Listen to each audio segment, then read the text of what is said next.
अमेरिकेचे उपाध्यक्ष JD. Vance आजपासून भारताच्या 4 दिवसांच्या दौऱ्यावर आले आहेत.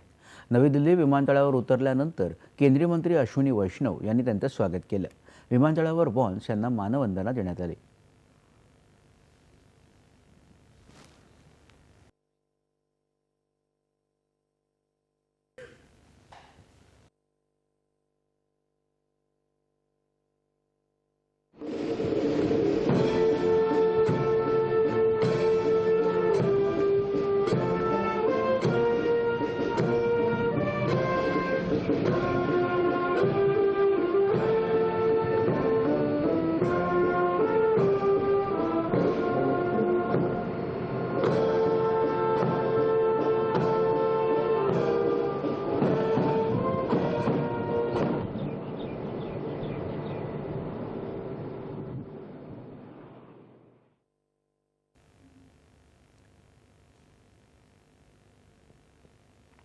जे.डी. व्हान्स सर्वप्रथम पंतप्रधान नरेंद्र मोदी यांची नवी दिल्लीत भेट घेतील.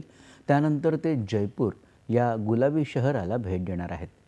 त्यांच्या स्वागतासाठी जयपूरमध्ये मोठ्या उत्साहात तयारी सुरू आहे. या भेटीत ते आमेर किल्ल्याला भेट देतील. तिथं त्यांचं पारंपरिक राजस्थानी शैलीत स्वागत केलं जाईल आणि त्यानंतर ते राजस्थानमध्ये आयोजित भारत अमेरिका शिखर परिषदेत भाग घेतील. या परिषदेत दोन्ही देशांमधल्या व्यापारविषयक मुद्द्यांवर चर्चा केली जाईल. राजस्थाननंतर जे.डी. व्हान्स आग्रा इथल्या जगप्रसिद्ध ताजमहाललाही भेट देणार आहेत. वर्ष 2013 नंतर अमेरिकेच्या उपाध्यक्षांचा हा पहिलाच भारत दौरा आहे. व्हान्स यांच्या या दौऱ्याच्या निमित्तानं दोन्ही देशांना द्विपक्षीय संबंधांमध्ये झालेल्या प्रगतीचा आढावा घेता येणार आहे. याशिवाय दोन्ही देश आपल्या परस्पर हिताच्या प्रादेशिक आणि जागतिक घडामोडींबद्दल आपल्या भूमिकाही एकमेकांशी मांडतील.